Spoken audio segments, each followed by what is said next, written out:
Olá, pessoal. A nossa equipe ficou responsável por falar do tema de terraplenagem e os discentes responsáveis por esse tema são José Odair da Silva, Laiana Gomes, Nailton Douglas Reis e eu, que sou Tamires Freitas. O docente é o professor doutor Dário Lisboa e a disciplina é Ambiência e Construções Rurais. Bom, o que é terraplenagem?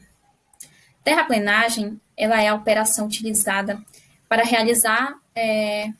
para deixar o terreno mais plano e tem o intuito, né, de resolver os possíveis problemas em relação à construção.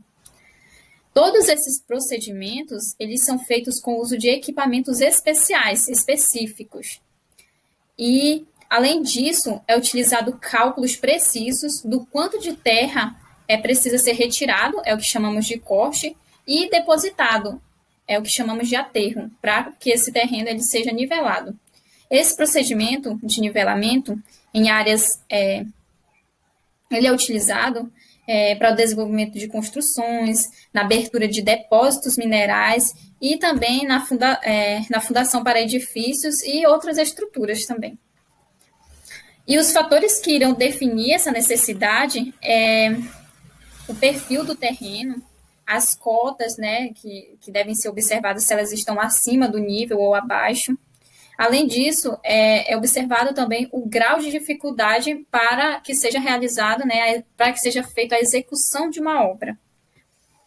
E aqui temos também os métodos que são utilizados na terraplenagem, né? Temos aí somente a retirada da terra, o aterramento, que é quando é preciso colocar terra no terreno, a drenagem, quando é necessário fazer a retirada de água, o destocamento, quando é necessário fazer a retirada de restos de árvores, de plantas, isso é muito realizado também.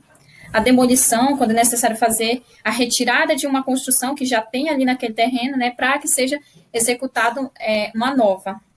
E também a compactação do solo, quando é utilizado rolos compressores para deixar o terreno mais estável, que é o que a gente pode observar nessa imagem aí, essa máquina fazendo essa compactação desse solo. Para que ocorra a liberação do projeto, são necessárias algumas licenças, sendo elas licença prévia, que é concedida pelo órgão ambiental na fase preliminar do planejamento do empreendimento. A licença prévia aprova a localização e a concepção do projeto. Licença de instalação é concedida pelo órgão ambiental para autorizar a instalação do empreendimento. Temos também a licença de operação, que é concedida para autorizar a operação do empreendimento. Temos também o checklist de supressão de florestas, que é muito utilizado na construção civil e outros tipos de atividades que pretendem fazer uso alternativo do solo. Deve ser autorizado pelos órgãos ambientais responsáveis, nesse caso, acima do Estado. A supressão vegetal é o ato de retirar uma porção vegetal de um determinado espaço urbano ou rural, com o intuito de usar a área para implantação de alguma atividade. Vamos agora ver a topografia aplicada na terraplenagem. Então, a topografia é uma ciência que estuda a superfície terrestre, suas características e as formas. Então, a topografia é responsável pela descrição da superfície, assim de maneira bem grosseira, né? Nesse sentido, ela é muito aplicada no setor de construção civil, na parte documental, de compra de terreno, desenvolvimento de projeto, além de servir para subsidiar licenciamento e registro perante órgãos públicos e também na execução da obra em si, a topografia ela encabeça vários procedimentos. Então a gente vai ter aí, por exemplo, demarcação de limite do terreno, que não poderia faltar nesses exemplos, alocação do nivelamento dos furos de sondagem, né? Alocação de estacas e pilares, o nivelamento do terreno e entre outras atividades. Então, dentro da topografia, a gente tem as curvas de nível, que é através dos métodos topográficos que a gente vai obter essas curvas de níveis, que na verdade são linhas que juntam, ou seja, que unem pontos com a mesma cota ou altitude. Então, nessa primeira foto, a gente tem uma vista tridimensional do relevo e as curvas de nível, né, suas respectivas curvas de níveis. Então, a gente tem aqui uma demonstração em 3D de como é esse terreno na prática. Então, a gente percebe aqui que há uma pequena declividade nesse terreno, ou seja, uma diferença de nível, né? Então aí a gente tem essas curvas.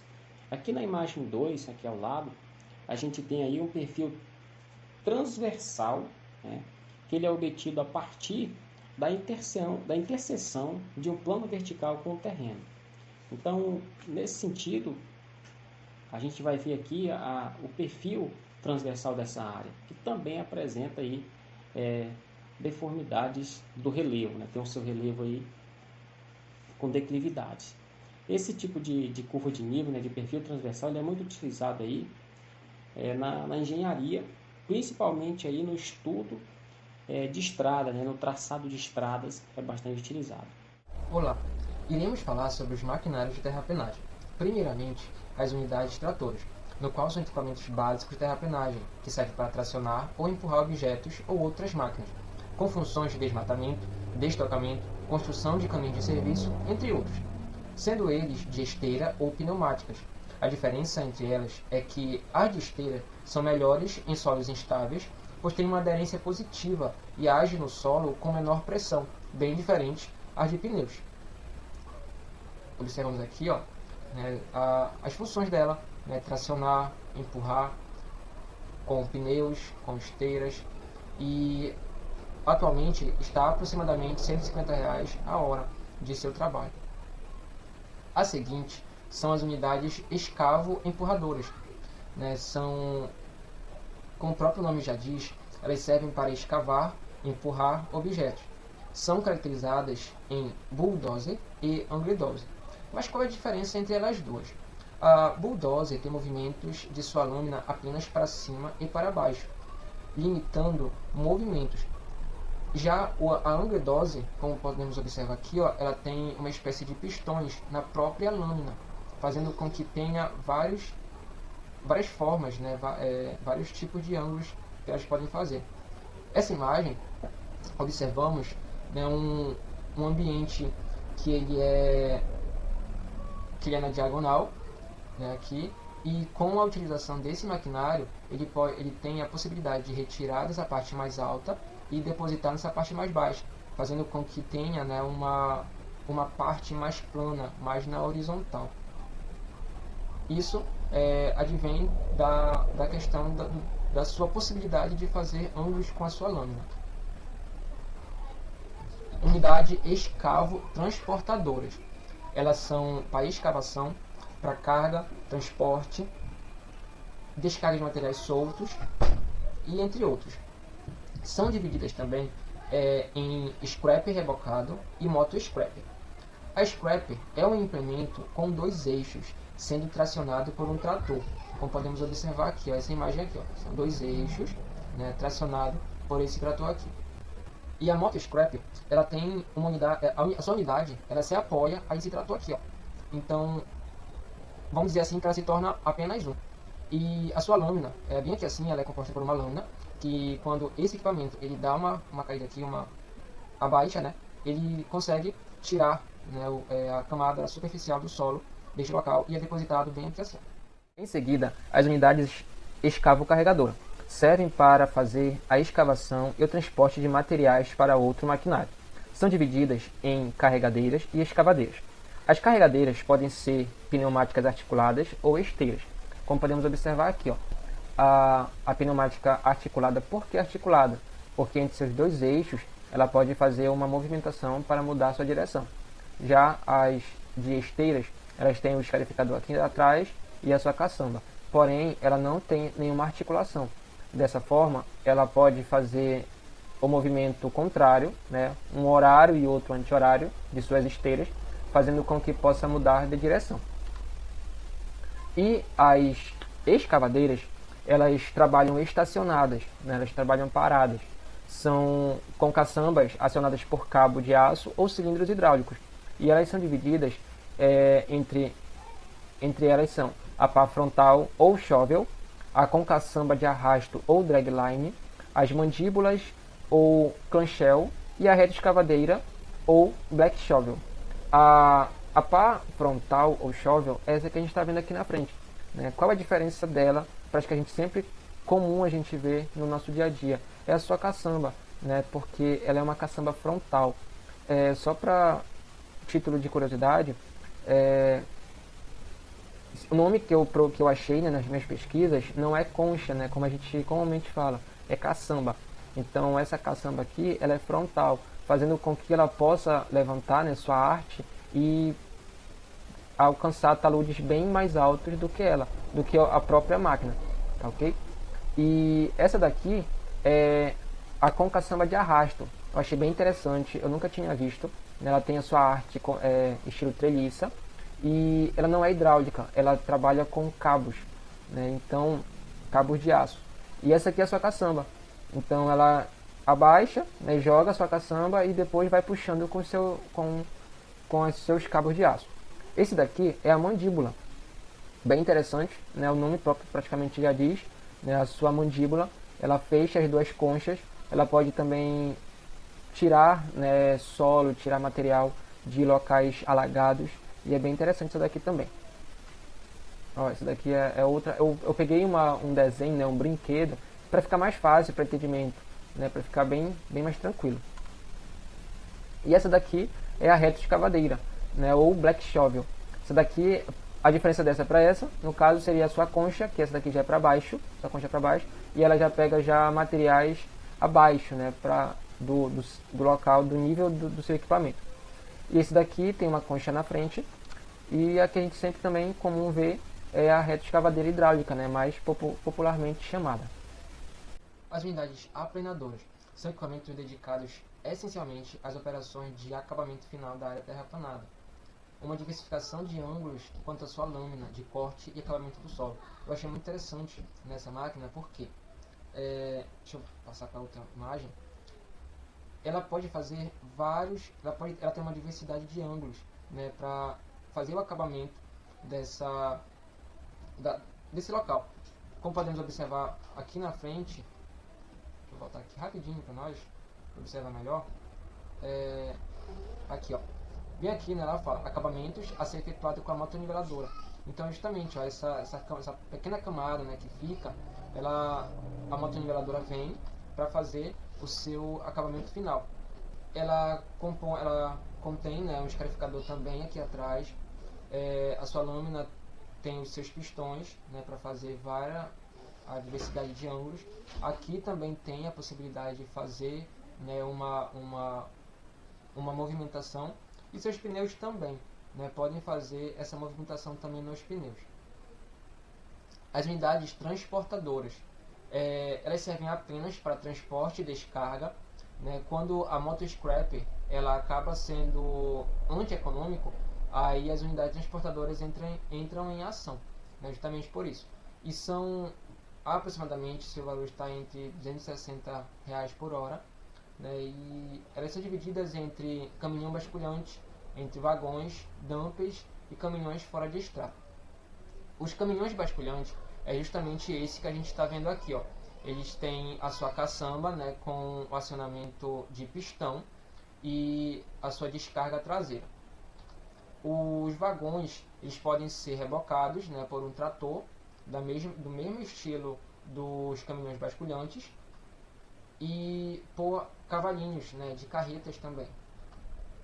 E os dumpers, bem interessante também, nunca tinha visto, tem a sua facilidade em relação ao motorista, né, ao operador, de ficar de frente, independente se o veículo está de frente ou de costa, ou de ré, né, porque tem o seu posicionamento da sua cabine estratégica e também tem o seu funcionamento de rotação.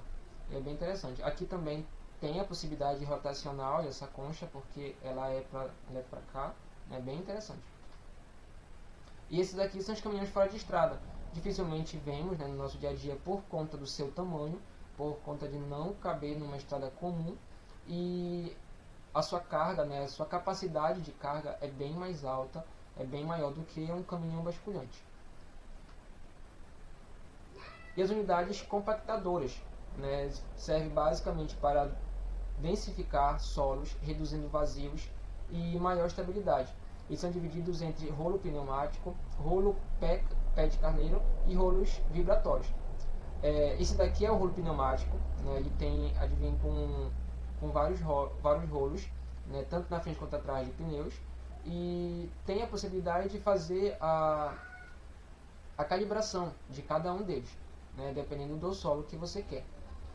Esse aqui é o pé de carneiro, né, ele vai fazendo vários, compactando o solo, e no final, quando ele não faz mais, não muda mais a sua estrutura do solo, é porque já está completamente compactado. E os rolos vibratórios, né, que são esses aqui, lisos, que eles fazem com a vibração do solo para fazer a sua compactação. As sondagens, né, também faz parte aí da etapa do projeto de terraplenagem, que consiste nada mais nada menos do que no reconhecimento do subsolo, ou seja, da área que você vai fazer o teu projeto, onde você vai implantar a sua estrutura, e o tipo de sondagem e a quantidade ela vai ser definida em função da estrutura a ser implantada. Então, tem alguns tipos de sondagem, né? Nós trouxemos aqui 3, que é a sondagem a trado, que é o método de investigação geológico-geotécnica, né? Que utiliza o trado, que já é bastante conhecido aí pelos agrônomos, né? Nas nossas aulas de solos, quando a gente estava presencial. Ele é constituído por lâminas cortantes. E aí a gente tem o espiralado, que ele pode ser helicoidal ou espiralado, e a gente tem também os convexos, que pode ser o trado concha. A finalidade de fazer uma sondagem com trado é para determinar o nível da água, né, se encontrar, e identifica também os horizontes do terreno. A sondagem, a percussão, ou SPT também, conhecido, né, ela é muito parecida com a sondagem a trado. Só que esse método de investigação é prescrita pela NBR 6484 de 2001 e é utilizada, e como é que ela é feita, né? Como é que é realizada?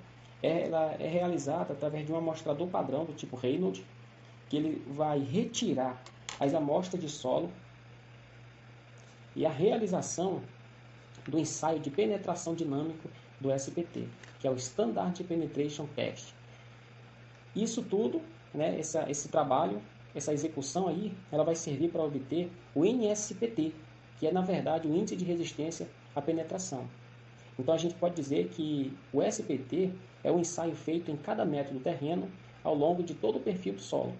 E a execução desse ensaio, desse tipo de sondagem propriamente dito, ela vai ocorrer através do martelo, que tem aí 65 quilos, e ele fica posicionado a uma altura de 75 centímetros. Então ele bate, e aí a pessoa que está lá trabalhando, o operador, ele anota o resultado para se encravar o amostrador em 45 centímetros. Então aí, quando ele anota as batidas, ele vai analisar o número de golpes dados em um intervalo de gravação a cada 15 centímetros. Então ele chegou nos 15 centímetros, ele vai analisar quantos golpes foi preciso para chegar naqueles 15 centímetros. Isso ele vai fazer ao longo de 45, ou seja, ele vai fazer 3 análises. E a execução da sondagem à percussão ela só vai finalizar quando atingir a profundidade estabelecida pelo projeto ou quando encontrar um material resistente, impenetrável. A sondagem rotativa, aqui do lado, também é um tipo de sondagem muito importante, que consiste no método de investigação também geológico e geotécnico, como os demais, e que utiliza um conjunto de moto mecanizado. Isso aí vai permitir a obtenção de amostras, né, de solos na forma cilíndrica, ou então quando a intenção é obter as amostras de materiais rochosos, né, que você não vai ter condição de trazer na forma cilíndrica, você traz aí já meio que pedaço, né, e por aí não dá mais para ser cilíndrico. E consiste na ação de perfurar. E como é que isso é feito? Funciona tipo uma furadeira, né, uma broca, porque o resultado dessa perfuração ela é feita através das forças, né, de penetração e rotação do motor, né, que trabalha aqui, então ele roda e gira, como eu falei, como se fosse uma furadeira. E o nome dado a essas amostras, né, que é colhida, é testemunha, chama-se testemunha para essas amostras colhidas. Então a gente percebeu aqui que os métodos são simples, não são muito complicados, são bastante diferentes na sua execução, mas que traz aí no fim a mesma finalidade. Cada tipo de sondagem também ela pode ser definida, né, quanto ao tipo de solo que você já tenha naquele local. E o tipo de sondagem mais utilizado aí é justamente a sondagem à percussão, justamente porque ela traz um índice de resistência à penetração, que é um fator importante na execução aí de obras, né, de edificações e etc. Outro ponto também importante a ser abordado é a questão dos relatórios de sondagem, né? O que é que tem que ter no relatório de sondagem, por exemplo? Que nada mais é do que um documento descritivo, né, em relação às informações obtidas na execução da sondagem. Simples assim. E ele vai servir para embasar, né, para fortalecer aí a tomada de decisão do projetista. E algumas informações que tem que ter no relatório de sondagem, que é justamente as coordenadas e a cota da boca do furo, né, onde foi feita a sondagem, a descrição e identificação das camadas do solo, então tem que estar tudo descrito, esse tipo de informação, a descrição do material encontrado, né, se é areia, argila, né, silt, a cor, tudo isso. O número de golpes, por exemplo, na sondagem da percussão, tem que ter o número de golpes, né, que foi dado para chegar lá aos 45 centímetros. O N, ou NSPP, que é o índice de resistência à penetração, assim como a data e o início, a data do início e do fim da sondagem. Dos serviços preliminares, eu vou falar um pouco sobre os caminhos de serviço, que, se tratando da terraplenagem em trecho virgem, ou seja, no trecho que não possui a estrada de ligação de caráter pioneiro, é necessário, né, abrir o caminho para que os equipamentos eles sejam levados para o local onde vai ser realizado aí esses procedimentos de terraplenagem. Os caminhos de serviço, eles são destinados à execução da terraplenagem, e os desvios, eles são, na verdade, provisórios, eles terão um caráter, né, técnico apenas suficiente para passagem aí do tráfego, recebendo em seu leito uma camada superior a um revestimento que é primário somente em casos excepcionais. E, além dessas estradas, também são considerados os caminhos de serviço aqueles que se destinam a assegurar o acesso à ocorrência de materiais a serem utilizados, né, nos serviços de pavimentação e drenagem, que são as pedreiras, as jazidas, e também em outros solos em geral. E vale ressaltar que esses caminhos de serviços, eles têm apenas um caráter temporário de utilização. Eles só são feitos para a realização desses serviços aí preliminares de terraplenagem. Principalmente são feitos quando não tem acesso, não tem uma estrada de acesso para esse local. Aí são criados esses caminhos de serviços. Aqui na imagem a gente pode observar essa imagem. Outros serviços preliminares são os cortes e aterros. O que seriam os cortes? Os cortes são segmentos que requerem aí uma escavação do terreno para que possa alcançar a linha do grade projetado. Nesse caso aqui na imagem, ó, essa seria a área de corte, para poder deixar esse terreno mais nivelado.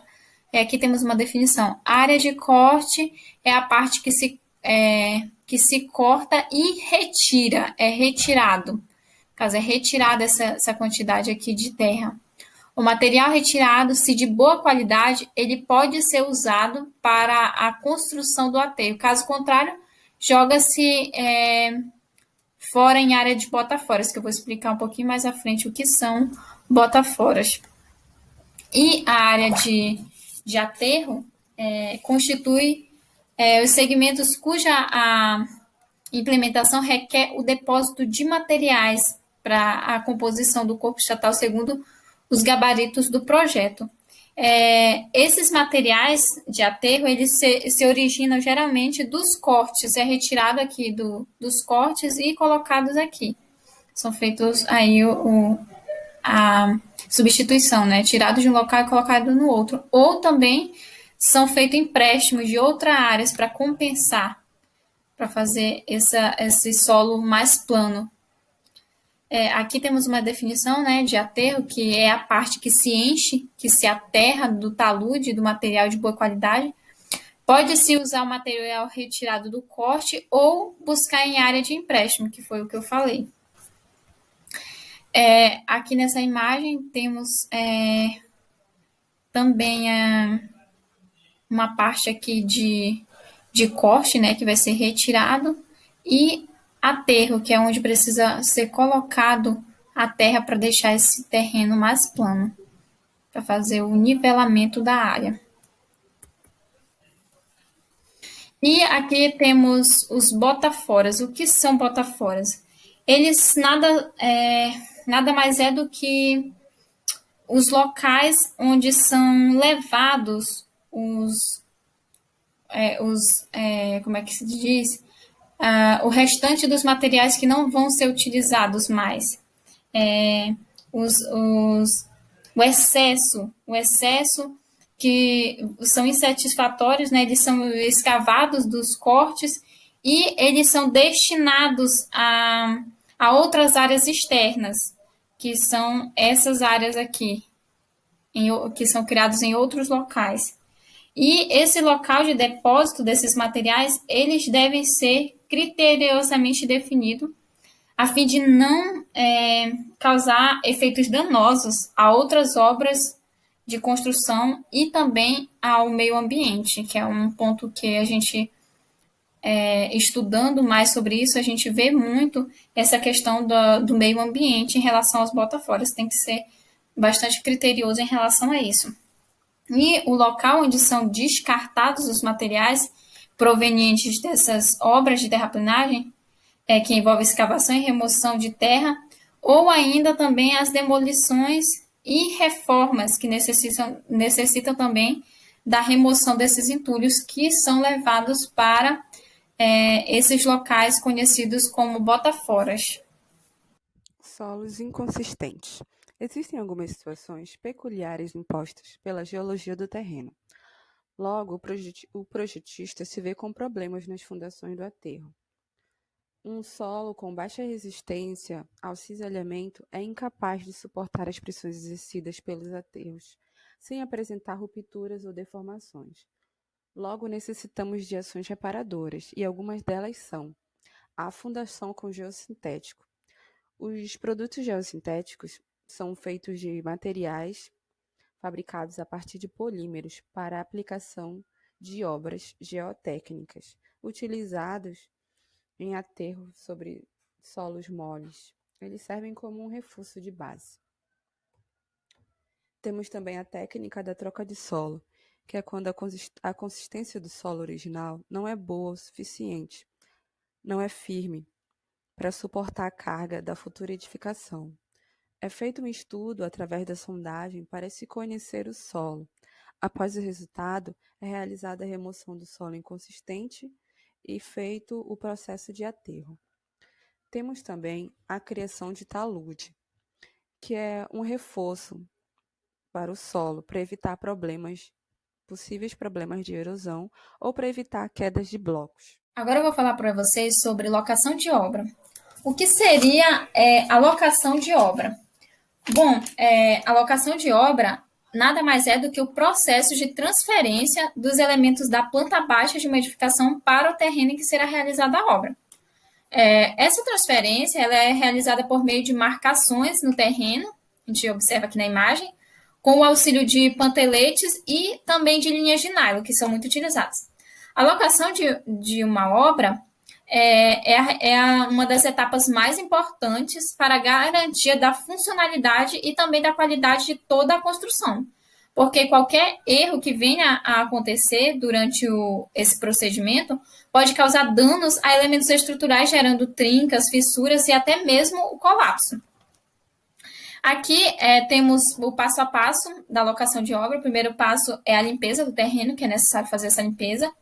Segundo passo é o acompanhamento com o profissional, que geralmente é o engenheiro civil, é o topógrafo, profissional da topografia, né?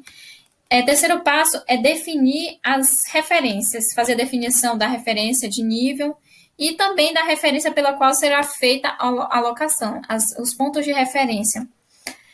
O quarto passo é a marcação dos gabaritos, que seria isso aqui, ó, os gabaritos. é necessário fazer essa marcação aí. Quinto passo é a execução dos gabaritos, que é o momento em que esses gabaritos serão colocados aqui. Serão pregados, eu diria. O sexto passo é a execução das tabeiras, que é onde serão colocadas essas tabeiras aqui, chamadas também de gabaritos. O sétimo passo é ajustar a locação. O que seria isso? É pregar os sarrapos no topo dos pontaletes, travas, o gabarito com mãos francesas e também pintar o gabarito na cor branca, para deixar ele demarcado. O oitavo passo é marcar os elementos do gabarito. Como seria feita essa marcação? Geralmente essa marcação é feita identificando as tabeiras com os nomes dos elementos. Geralmente é feito com uma tinta de cor forte, uma cor vermelha, por exemplo, que é para dar um destaque maior e uma visibilidade nas marcações. O nono passo é identificar os elementos. Identificar na tabeira os nomes dos elementos, né? Acho que eu já falei disso daqui, identificar os elementos. O décimo, que é a definição dos eixos. O que seria isso? A definição dos eixos seria esticar um arame e pelos dois eixos do elemento estrutural a ser locado, que seria a pilha, a sapata, a tubulação, estaca ou qualquer outra coisa. Fazer essa esticagem desse arame. Bem aqui. E o último passo, né, que é o 11, é locar as formas. Para os elementos com seção não circular, como os triângulos, retângulos ou poligonais, descer uma pruma em cada lateral para definição da posição das faces. E também cravar um piquete nos pontos definidos pelo aprumo e fazer a locação das formas. Então, são esses os passos. Falei um pouquinho corrido por conta do tempo, mas são esses aí os passos a serem seguidos na locação de obra. Cálculo de tensão admissível do solo. Uma das formas de calcular é por meio do ensaio do SPT.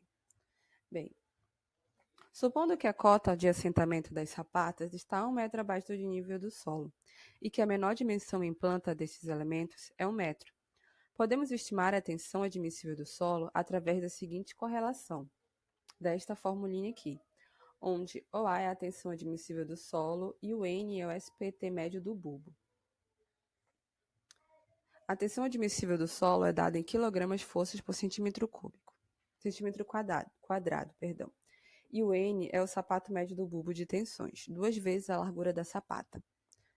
Como estimamos a largura da sapata como 1 metro, o bulbo de tensões deve ir de 1 metro até 3 metros de profundidade, conforme visto nesta figura aqui. Logo, aqui nós vamos tirar o NSPT. Digamos que, vamos usar esse número fictício, o NSPT em 1 é 7, em 2 é 5 e em 3 é 4. Aqui nós temos a média, que foi esse valor. Após obter a média, nós vamos colocar nesta fórmula, que é para achar a tensão admissível do solo.